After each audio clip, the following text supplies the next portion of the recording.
भाजप आणि शिंदेच्या शिवसेनेकडूनही राज्यसभेसाठी उमेदवारांची नावं निश्चित करण्यात आल्याची माहिती आहे। भाजपकडून 4 आणि एकनाथ शिंदेच्या शिवसेनेकडून 3 नावांची चर्चा आहे। राज्यसभेसाठी जवळपास 16 मार्चला निवडणूक होणार आहे, त्यामुळे भाजप आणि शिंदेच्या शिवसेनेकडून कुणाच्या नावावर शिक्कामोर्तब करण्यात येणार हे पाहणं महत्त्वाचं असेल। पाहूया। राज्यसभेसाठी महायुतीकडूनही जोरदार तयारी करण्यात आली आहे। भाजप आणि शिंदेच्या शिवसेनेकडून राज्यसभेसाठी उमेदवारांची नावं निश्चित झाल्याची माहिती सूत्रांनी दिली आहे। 16 मार्चला राज्यसभेच्या 7 जागांसाठी निवडणुका होणार आहेत।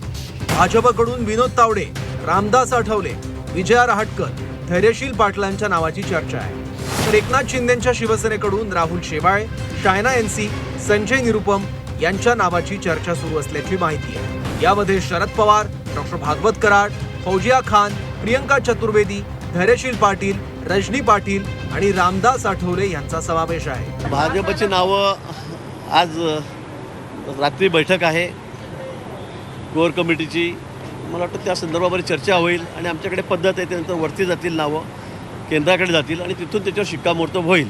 महायुती एकत्र लढल्यास भाजपचे 3, शिंदेच्या शिवसेनेचा 1 आणि दादांच्या राष्ट्रवादीचा 1 खासदार राज्यसभेवर निवडून जाणार यात शंका नाही।